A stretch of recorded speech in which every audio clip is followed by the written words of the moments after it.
Allez, on continue cette émission de Des idées et du goût. Et je suis cette fois-ci avec Caroline et elle va nous présenter Jus de carotte édition. Bonsoir à vous Caroline. Bonsoir Jérémy, bonsoir à tous. Eh ben, on est ravis de vous avoir au micro de Variance FM. Alors, évidemment, j'ai pas mal de questions à vous poser. Vous êtes illustratrice, vous faites beaucoup de choses, justement, des choses que nous allons découvrir ensemble tout au long de l'interview. Mais la première chose que j'ai envie de savoir, c'est votre parcours. Alors, justement, qu'est-ce qui vous a donné envie de vous lancer dans le monde de l'illustration et quel est votre parcours, du coup?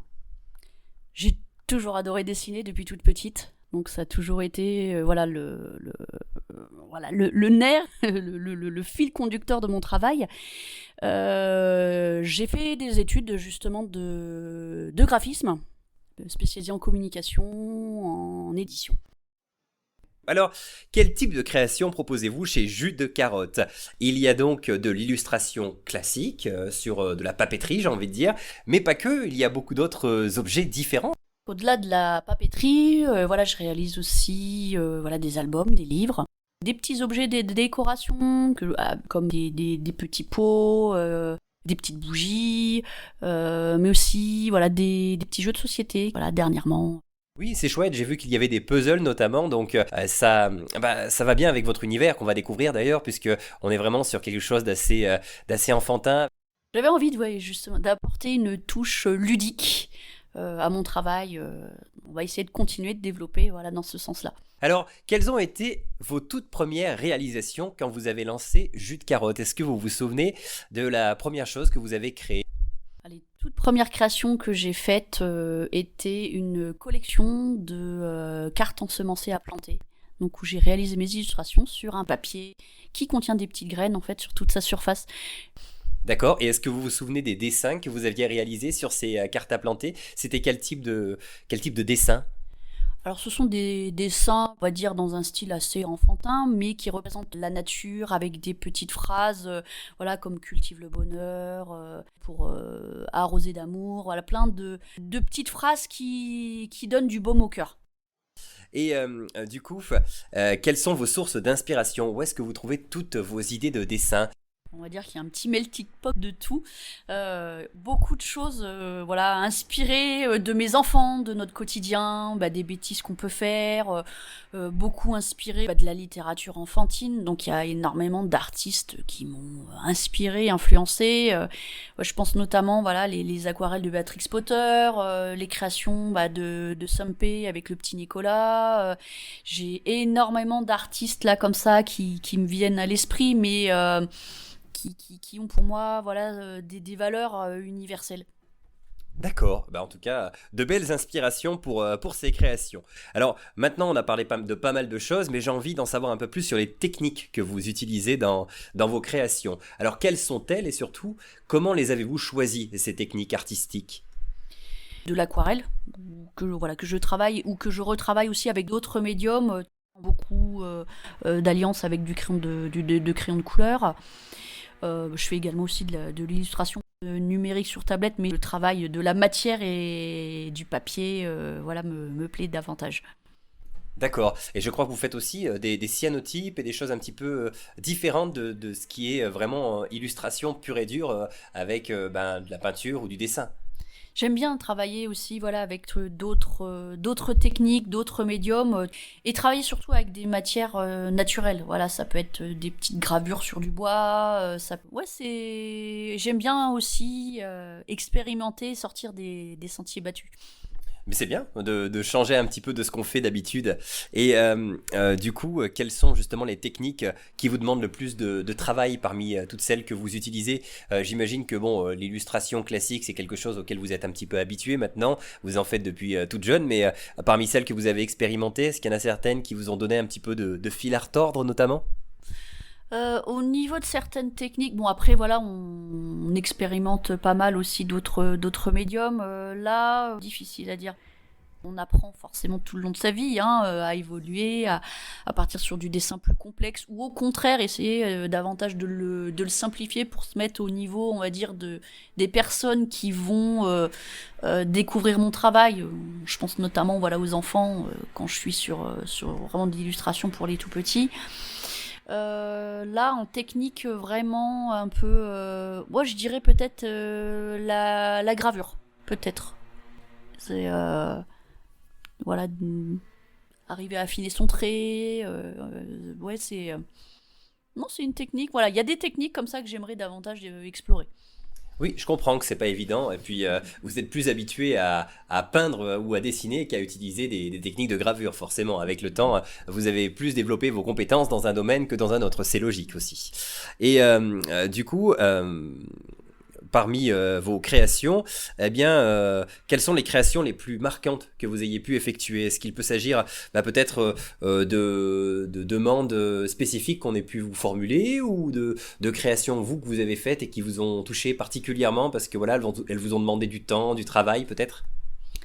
Bah, c'est les échanges, notamment voilà, quand je travaille sur, bah, je sais pas, un faire-part de naissance, où on sent que voilà, ils y mettent tout leur cœur, forcément tout leur amour à déclarer pour leur enfant. Donc c'est vrai que voilà, arriver à retranscrire ça, c'est pas forcément toujours simple, mais voilà, de voir après leur satisfaction et le fait que je suis contente d'accomplir voilà ma mission. Autre gros projet, à chaque fois que j'attaque et que je suis sur un nouvel album, et à chaque fois le défi de me dire waouh, est-ce que je vais réussir à retranscrire tout ce que je pense, est-ce que les gens vont bien comprendre en fait, voilà, découvrir, voilà, bien comprendre mon univers, et est-ce que j'arrive à le retranscrire, on va dire correctement. Votre marque a deux grands atouts, elle est à la fois française et éco-responsable. Est-ce que vous pouvez éventuellement nous en dire un petit peu plus? Alors j'essaye, voilà, dans la majorité des cas, de travailler voilà ultra local.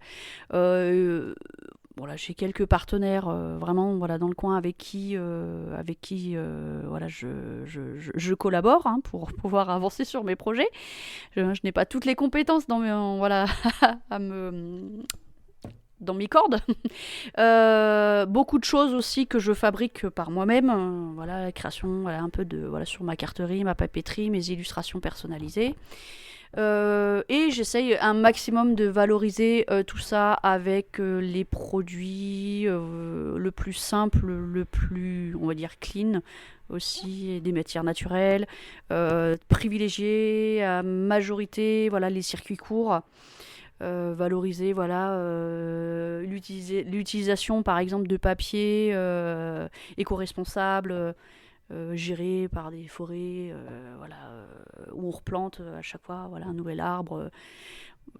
Et voilà, éviter aussi voilà, le gaspillage. D'accord, bah écoutez, ce sont de très belles valeurs avec votre marque et vous avez bien raison d'avoir ces valeurs puisque c'est important d'avoir un côté éco-responsable, surtout de nos jours. Il faut penser aux générations futures, c'est très important. Et du coup, est-ce qu'il vous est déjà arrivé de collaborer avec d'autres artistes pour certaines de vos créations? C'est toujours intéressant de savoir si un artiste peut faire des choses avec d'autres artistes parce que voilà, quand on allie ses idées, on peut arriver à de très grandes choses. Oui, oui, oui. Bah, déjà, voilà, quand je travaille sur des bouquins avec voilà, une auteure, oui, donc forcément, il y a déjà un travail voilà, d'alliance où justement, bah, à deux, on se coule le cocotier, on arrive à réajuster et puis voir voilà, de quelle manière on peut faire avancer le projet. Et puis, voilà, j'ai travaillé aussi sur voilà, une petite collection voilà, de petites céramiques avec une céramiste de talent qui est sur Charroux, Nathalie, Terre de couleur. Donc, voilà, m'a tourné des magnifiques pièces que je lui avais dessinées et puis voilà sur lesquelles j'ai pu aussi ajouter voilà mes illustrations et également une collection voilà de bougies où là j'ai travaillé avec voilà Céline un soupçon parfumé qui est sur Bi où voilà elle travaille avec des cires de soja et des parfums de grâce donc tout en étant voilà en essayant de privilégier voilà les matières les plus nobles. Voilà, d'autres idées voilà sont à venir. Bon, pour l'instant, j'en dis pas plus, mais voilà, c'est toujours intéressant justement d'avoir la vision d'un autre professionnel sur les projets. Et alors, est-ce qu'il vous est déjà arrivé de travailler avec des professionnels ou des structures notamment en particulier, des entreprises qui vous auraient sollicité pour des projets? Oui, heu, j'ai eu voilà, il m'arrive, voilà, de travailler avec des entreprises. Bon, j'ai eu un travail notamment, en lien avec la fondation, voilà, le PAL Nature, voilà, sur lesquels, voilà, je leur ai aussi dédié une petite collection, d'illustrations sur lesquelles, voilà, je reverse une partie de mes bénéfices pour soutenir, voilà, les associations qui les soutiennent. Et puis, voilà, des d'autres professionnels dans des milieux assez variés, notamment, voilà, pour le parc Vulcania, où je leur ai réalisé, voilà, deux ouvrages. Mais aussi, là, dernièrement, j'ai travaillé en lien avec la LPO sur une réserve naturelle, où je leur ai fait des grands panneaux d'affichage pour expliquer un petit peu les écosystèmes, comment vivent les animaux, et notamment, voilà, les oiseaux au bord de la rivière Allier. Donc, voilà, on peut être vraiment sur des projets très très très hétéroclites, qui ne sont pas forcément vraiment toujours en lien avec mon domaine de prédilection, qui va être autour de l'animalier, de la nature. Mais justement, ça fait partie un petit peu du piment, qui fait que, voilà, j'aime bien aussi me lancer de nouveaux défis. Mais oui, c'est bien aussi de découvrir de nouvelles choses et puis d'aller vers d'autres techniques, comme vous le disiez aussi tout à l'heure. Vous êtes quelqu'un de très ouverte et ça, c'est vraiment plutôt chouette. Alors, on va parler un peu de transmettre votre savoir maintenant. Est-ce que vous proposez notamment des cours ou des ateliers qui seraient ouverts aux petits comme aux grands? Alors je propose, voilà, des cours, surtout, voilà, des ateliers, hein. Il m'arrive d'intervenir, voilà, en milieu scolaire pour expliquer, soit d'une part, quel est mon métier, de quelle manière euh, je travaille, mais aussi, voilà, de bâtir avec justement, des écoles, euh, un projet, voilà, tout au long de l'année pour, voilà, écrire un livre, en refaire un beau projet abouti. Mais également, voilà, j'interviens sur des ateliers que je propose aussi dans la boutique. Ah, c'est chouette. Donc, de très belles choses, effectivement, que vous proposez régulièrement. Alors, comment voyez-vous jus de carotte dans le futur? Quels sont les projets que vous envisagez? Est-ce que il y a des nouveautés qui vont peut-être voir le jour? De l'album. Ouais, c'est vraiment, voilà, les projets sur lesquels je suis en train de travailler actuellement. Mais aussi éventuellement, voilà, développer, voilà, des petits jeux, partir sur ce côté un peu, voilà, ludique et pédagogique à la fois. Ouais, c'est vraiment des petits projets qui me plaisent. Et puis toujours, voilà, continuer aussi des expérimentations, pourquoi pas, voilà, d'autres collections, apporter plus humoristique. Ça, c'est vraiment, voilà, d'un point de vue créatif, ce qui me plairait. Et alors, est-ce que vous avez déjà des idées peut-être de jeux en tête? Là, vous avez des puzzles actuellement, mais est-ce que vous souhaiteriez développer d'autres choses? Alors, étendre la petite gamme de puzzles actuelle, on parle souvent, voilà, de petits jeux de cette famille, ou voilà, quelques petits jeux, voilà, assez simples, pourquoi pas, voilà, aussi autour de la nature. Ça, voilà, ça va être à définir également. D'accord. Alors, j'avais une question justement sur la partie, on va dire encore une fois, artistique. Pour le coup, donc, quand vous faites des créations sur papier, les créations sont probablement vendues telles quelles, mais il y a également des créations qui sont sur, on le disait tout à l'heure, des objets de décoration, des jeux. Ce sont donc des reproductions de vos œuvres que vous faites sur papier? Il y a une partie, voilà, reproduction de mes œuvres sur papier, dont certaines sont numérotées. Donc aussi pour, voilà, avoir un peu de gage de valeur et de qualité. D'accord, oui, donc je me disais aussi, c'est pas de la peinture qui se fait directement sur l'objet, non, il y a une reproduction. Oui, c'est quand même plus facile aussi pour vous, j'imagine, parce que voilà, peindre sur des supports comme des tasses, même des puzzles, ça aurait été un peu compliqué. Un peu dur à gérer, en effet. Il arrive, voilà, que je fasse vraiment, voilà, à la demande des pièces, voilà, des pièces et de demandes uniques. Mais c'est vrai que à gérer, voilà, des séries, waouh, ouais, un peu plus compliqué quand même. Oui, c'est sûr que le travail n'est pas le même, ça demande pas tout à fait le même temps.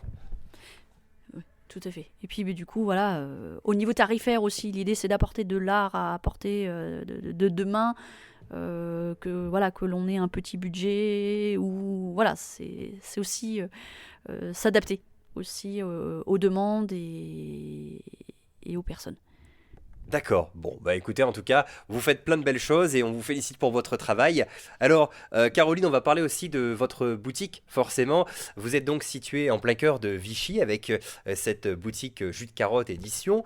Vous n'êtes pas seul au sein de celle-ci, et oui, est-ce que vous pouvez nous parler un petit peu de tout l'univers que l'on retrouve ici, puisqu'il y a pas mal de créateurs qui se retrouvent avec vous? Alors la boutique, en fait, voilà, bon, je suis située, voilà, 43 passages Clémenceau, donc sur Vichy. La boutique on va dire, se démarque en deux espaces. Donc un espace dédié aux cours, et aux ateliers artistiques, et également voilà un espace plus voilà pour découvrir les différents artistes et créateurs où on peut acheter leurs créations. D'accord, oui, donc en fait on découvre pas mal de choses. Est-ce que vous pouvez nous donner quelques exemples peut-être de créations qui sont là en dehors des vôtres pour inviter nos auditeurs à venir découvrir ce qui se trouve ici? Ouais. Alors on peut retrouver d'autres gammes voilà, de carterie, papeterie, avec voilà, des petites cartes pop-up, des petites cartes avec des petits mécanismes un petit peu marrants voilà, qui tournent. Euh, on peut voilà, retrouver aussi une gamme plus de jeux et d'objets pour fabriquer soi-même aussi ses créations, faire ses petites peintures au numéro, faire fabriquer des petits bracelets, etc. Mais voilà également des choses plus axées pour voilà vraiment pour se faire plaisir avec voilà des gammes de badges, des petits patchs, des petites broches, des petits accessoires pour les cheveux, des chaussettes, des petites céramiques amusantes dont voilà, là je pense par exemple à ma petite céramique en forme de petits briques de jus de fruits. Si on a envie de se faire plaisir, eh ben, ça peut être aussi voilà, des petites infusions. Voilà, j'essaye d'avoir une gamme assez axée vraiment autour de la famille, mais qui restera, voilà, où le fil conducteur va être autour de la patte de chaque artiste et du monde illustré, avec plein de couleurs. Alors, aujourd'hui, si on devait finalement faire un petit bilan de votre aventure artistique, qu'est-ce que vous pourriez dire? Parce que vous avez beaucoup forcément évolué depuis le jour où vous vous êtes lancé, et j'imagine que ben, cette aventure ne fait que progresser. Alors justement, vous, qu'est-ce que vous en pensez de cette aventure? Qu'est-ce que vous pensez de toute cette évolution? J'imagine que déjà, ben, vous voyez que les choses ont beaucoup changé en pas mal d'années. Là, c'est clair. Ouais. Bah, c'est vrai sur le moment, voilà, on se dit ah, je n'avance pas, c'est terrible. Mais quand on regarde dans le rétroviseur, on se dit ah ouais, mais quand même, tu te rends compte que voilà tout ce que tu as fait, tu as bâti tout seul au fur et à mesure des années, ouais, c'est bien. Après, voilà, la vie de l'entrepreneur est faite de hauts et de bas. Donc voilà, on se dit ouf, malgré le vent, bon, on essaye de tenir le cap. Et si vous deviez faire passer un message à toutes les personnes qui aujourd'hui bah, voudraient faire comme vous, peut-être se lancer dans l'illustration, dans la création artistique, parce que c'est vrai que c'est un monde qui est pas facile, qui demande ben, aussi un certain investissement, et puis surtout qui reste ben, un petit peu difficile d'accès parfois, parce que ben, il faut pouvoir en vivre et c'est pas toujours évident, hein. Donc qu'est-ce que vous pourriez dire justement à tous ces jeunes qui voudraient ben, suivre aussi votre voie? Ne pas hésiter. C'est vrai que j'ai mis longtemps avant de me dire tiens, je vais ne faire que ça. Voilà, là aussi, le parcours a été compliqué parce que, comme beaucoup, il faut arriver des fois aussi à avoir un autre boulot à côté pour manger, pour compléter, mais surtout ne pas essayer on va dire, de détruire son projet dans l'œuf avant même de l'avoir testé. Non, essayez. Et voilà, après, voilà, avoir ne serait-ce rien que la fierté de se dire bon, ça marche, ou ça ne marche pas, mais au moins je l'ai fait. Ne pas rester frustré là-dessus. D'accord. Et allez, une dernière petite question qui va concerner cette fois-ci les objets phares de votre collection, j'ai envie de dire. Si on devait retenir 3, 4 ou peut-être 5 objets qui sont peut-être des objets à venir absolument découvrir en boutique ou des objets qui vous plaisent tout particulièrement parce que bah, vous vous dites que c'est vos petits coups de cœur à vous, bah, quels seraient-ils justement ces objets? Ça donnera envie à nos auditeurs aussi de venir vous voir sur Vichy. Ah, c'est difficile parce que j'aime un peu de tout. Il y a plein de petites choses assez marrantes, assez colorées et ludiques. Des petits puzzles, pourquoi pas. Mais aussi, voilà, j'ai des petites souris de collection pour mettre dans des petites maisons de poupées qui me font craquer et voilà, j'avoue que voilà, j'aime beaucoup jouer avec ces petites. Ouais, je reste une grande enfant. C'est vrai que difficile de faire un choix. Bon, forcément, tout ce qui est activité manuelle, moi, ça me parle beaucoup. Donc, si vous aimez ça, c'est des belles activités pour se vider la tête. Ah, choix très très compliqué. J'avoue que je vais vraiment avoir du mal à me limiter qu'à deux, trois objets.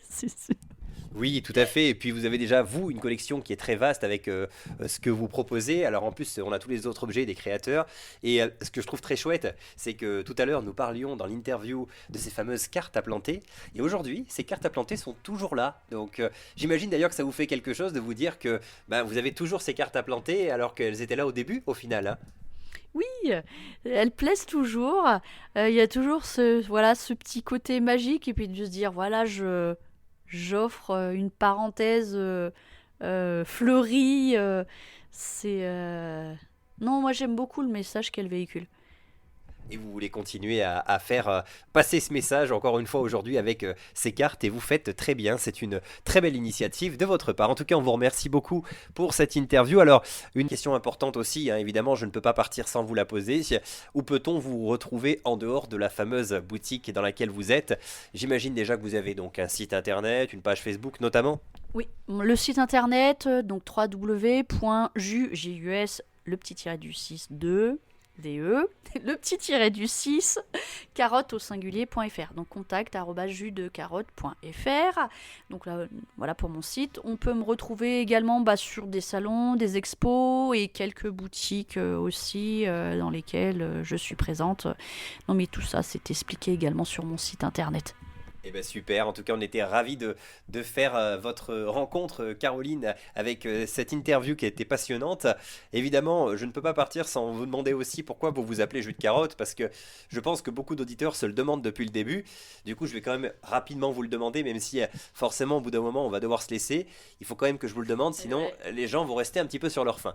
Alors pourquoi jus de carotte? C'est vrai que la question on me la pose souvent. Ouais, jus de carotte en fait c'est la petite mascotte que j'ai créée en fait voilà pour ma petite marque qui est un petit lapin, qui est une sorte de moi, voilà, projeté en petit lapin. Et puis bon, je m'appelle Caroline, donc voilà, Caroline, Carotte, voilà, c'est des petits surnoms qu'on pouvait aussi me donner quand j'étais petite. Eh ben écoutez, ça vous représente bien en tout cas, c'est très mignon ce petit lapin qu'on voit sur votre logo, hein, c'est ça? Oui, oui, oui, il est bien présent. Eh ben, c'est chouette en tout cas, on vous remercie encore une fois.